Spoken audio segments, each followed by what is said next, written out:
জুলাইয়ের উত্তাল দিনগুলোতে যখন দেশের রাজপথে গণ আন্দোলনের ঢেউ, তখন রাষ্ট্রীয় ক্ষমতার কেন্দ্র থেকে ভেসে এসেছিল দমন নয়, বরং দমন পেরিয়ে ধ্বংস।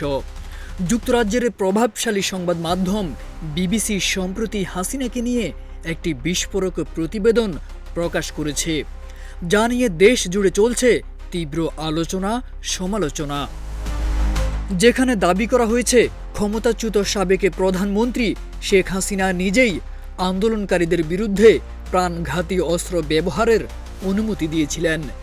2024 সালের 18 জুলাই গণভবনে অবস্থানকালে শেখ হাসিনা এক সরকারি ঊর্ধ্বতন কর্মকর্তার সঙ্গে ফোনে কথা বলেন। প্রতিবেদন অনুযায়ী ওই কথোপকথনের একটি অডিও ফাঁস হয়েছে চলতি বছরের মার্চ মাসে। ফাঁস হওয়া অডিওতে শেখ হাসিনাকে স্পষ্টভাবে বলতে শোনা যায়, যেখানেই বিক্ষোভকারী পাওয়া যাবে গুলি করা হবে। অডিও বিশ্লেষণের জন্য বিবিসি দুটি পথ অনুসরণ করে। প্রথমত, বাংলাদেশে পুলিশের অপরাধ তদন্ত বিভাগ সিআইডি তাদের নিজস্ব প্রযুক্তিগত বিশ্লেষণের মাধ্যমে নিশ্চিত করে অডিওতে থাকা কণ্ঠস্বর শেখ হাসিনার সঙ্গে মিলে যায়।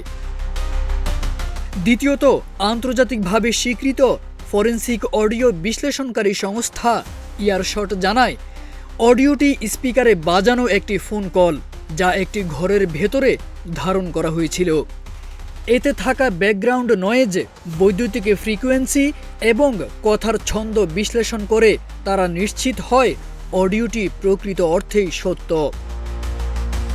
ব্রিটিশ মানবাধিকার আইনজীবী টবি ক্যাডম্যান বিবিসিকে জানান, এই অডিও রেকর্ডিং আন্তর্জাতিক মানবাধিকার আইনের বিচারে গুরুত্বপূর্ণ প্রমাণ হিসেবে বিবেচিত হতে পারে। এটি ভবিষ্যতে আইনি কাঠামোর আওতায় বিচারযোগ্য হতে পারে।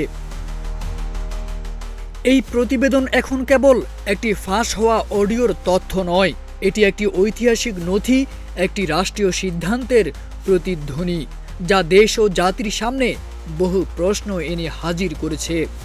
এই অডিওর ভবিষ্যৎ কী হবে তা নির্ভর করছে রাজনৈতিক, আইনি ও সামাজিক বিবেচনার উপর।